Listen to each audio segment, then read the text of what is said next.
So yun po mga ka-travelers, so nandito ngayon tayo sa labas at lalakbay ulit tayo papuntang Mega Mall. Kung napanood nyo last time, pumunta tayo ng BGC dahil nagkaroon lang ng konting aberya sa delivery ko sa Lazada.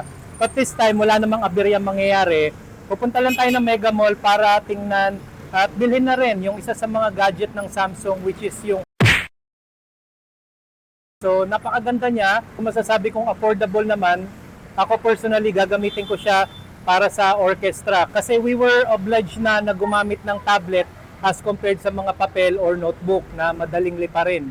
At least kung tablet ang gagamitin mo, swipe ka lang, di ba? So samahan niyo ako ngayon mga ka-travelers, mabiyahe tayo papuntang Mega Mall. So tara, let's!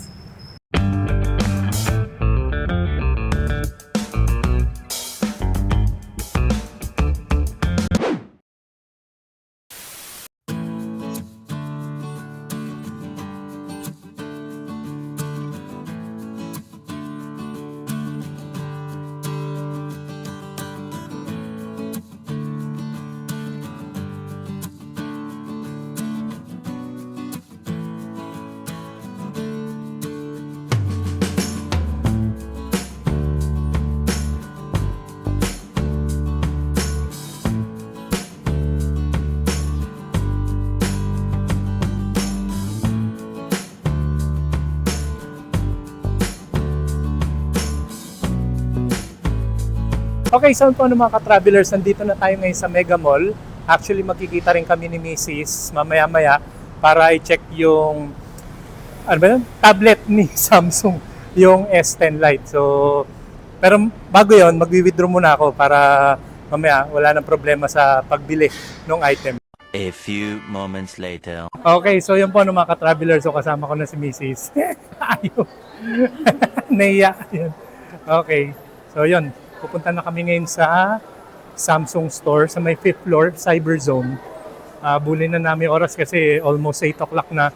Baka magsara yung store nila. So yan po mga ka-travelers, so nandito na tayo sa Samsung store.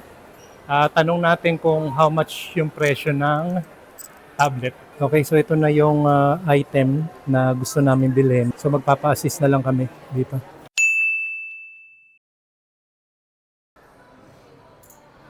Tapos pwede na dyan yung... So Wi-Fi lang siya, walang SIM card. Ilan yung pinakaano niya, parang storage capacity niya? 128, pero expandable naman to. Expandable. And yung RAM niya? 6 gig. 6 gig. Pwede na.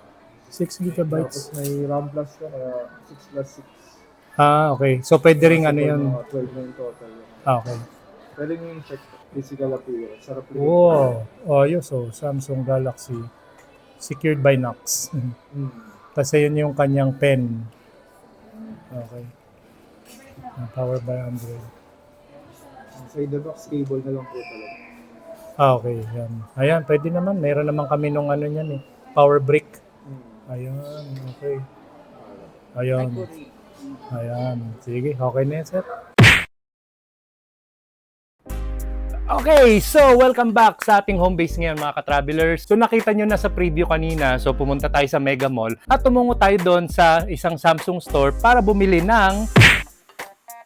Ayan, ito yung nasa pagitan ng laptop at cellphone. So medium size lang siya mga ka-travelers, hindi siya kalakihan, hindi rin siya kaliitan. So if you're working sa IT works or kung halimbawa content creator kayo, pwedeng-pwede na to. At re-reviewin natin to in just a few short while, okay? So tanggalin ko muna sa kanyang casing para makita natin ng maigi yung mga basic features niya.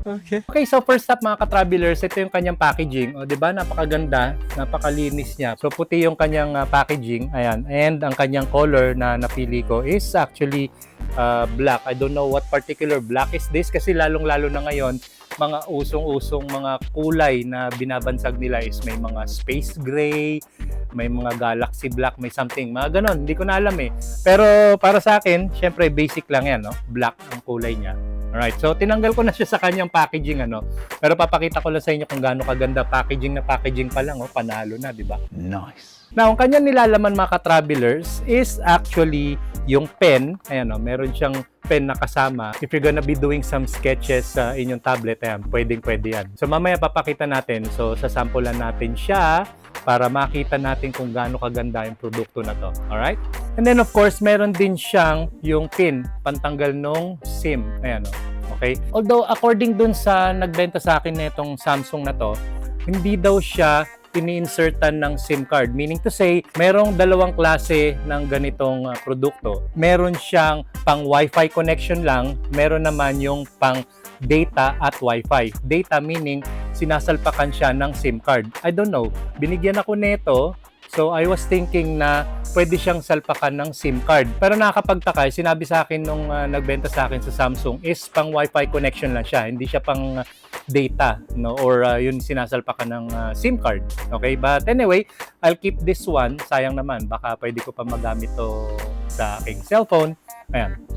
Anyway, so yun lang naman ang kanyang laman. And then of course, by the way, syempre, laman din ng packaging na to is yung kanyang charging cable na both Type-C na yung kanyang dulo. Okay? Yung dalawang dulo niya. And then, yung manuals na kadalasan di naman binabasa ng iba. Pero ako, as much as possible, I do browse them para at least kahit paano kung meron akong inquiry, makikita ko siya dito. Okay? And I think wala na.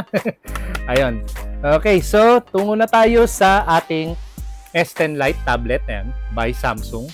Alright, so by the way, syempre ang kanyang operating system is Android. At yung po mga ka-travelers, my apologies. Ngayon ko lang na-discover, the reason why I have this SIM pin, it's because of this. Ayan, meron slot for SD card dito sa aking S10 Lite. So ibig sabihin, pwedeng expand ang kanyang capacity. Nice. So yung ganitong klase ng tablet, yung kanyang height is 6.4 inches at yung kanyang body width 2.98 inches. Tapos yung kanyang body depth is 0.32 inches. Ibig sabihin nito yan, yung kapal or nipis niya, ayan, 0.32 inches. So not bad na rin mga ka-travelers, 'di ba?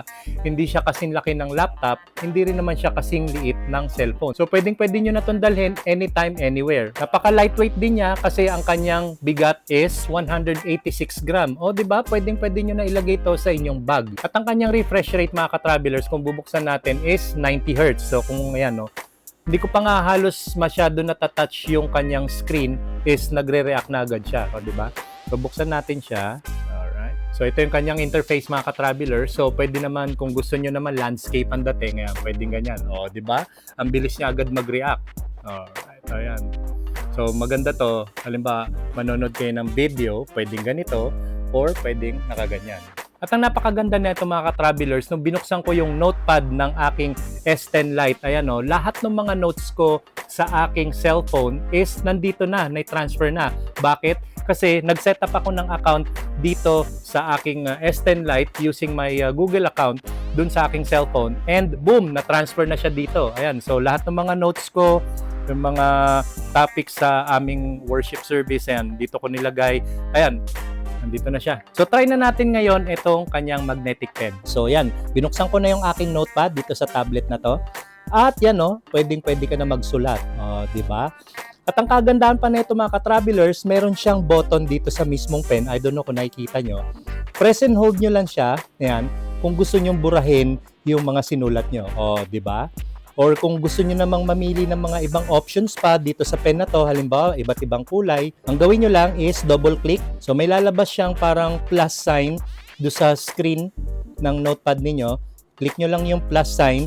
Ayan, makakapamili na kayo ng iba't ibang kulay at iba't ibang klase ng pen na pwede nyong gamitin dito sa pag-drawing sa or sketch dito sa notepad. So, I'll choose, let's say, blue. Blue ba to? Ayan, blue. And then done. Ayan. O, di ba? Ayan, RCT. Ayan, Road Crew Travels. Tablet. O, di ba? Sensya na mga ka-travelers, pangit sulat ko. Pero ayan, at least nakita nyo na, you have an idea now. So, kung buburay natin uli, press and hold yung button. Ayan. Ayan. Diba, napakaganda mga ka-travelers. Nice. At kung gusto nyo naman i-set aside muna itong pen na to, meron siyang magnetic capability sa likod ng tablet. Ayan o. Diba? Hindi siya malalaglag. Diba? Naka-attach lang siya sa likod ng inyong S10 Lite.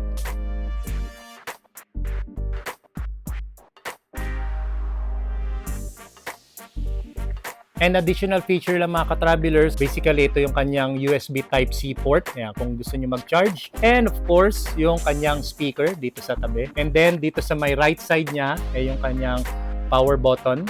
And then sa baba, ayan yung kanyang volume rack. Ayan, volume up and volume down. And then meron din speaker sa may bandang taas, ayan.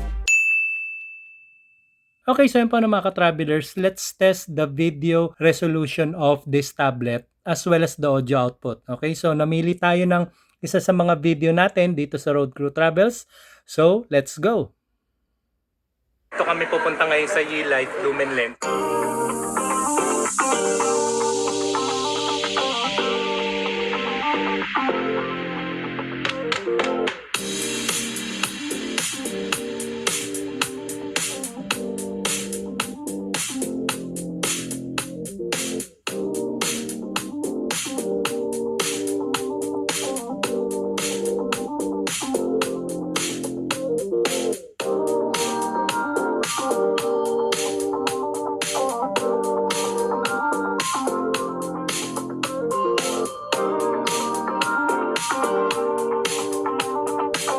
And those are the features na nagustuhan ko dito sa tablet na to. Ang ganda niya, di ba mga ka-travelers?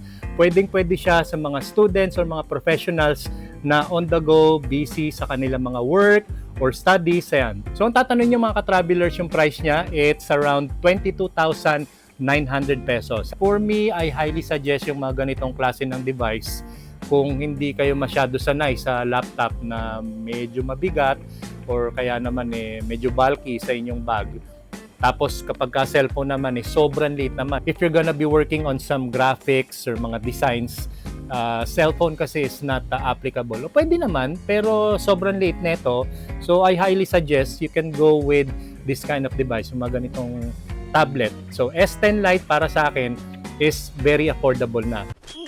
At yung pong maiksing vlog na ni-present ko sa inyo ngayon, I hope may natutunan kayo. At kung di pa kayo nakasubscribe sa aming channel, don't forget to subscribe Road Crew Travels at i-hit nyo na rin ang notification bell para updated kayo palagi sa aming susunod na vlogs. So till next time mga ka-travelers, maraming salamat at God bless.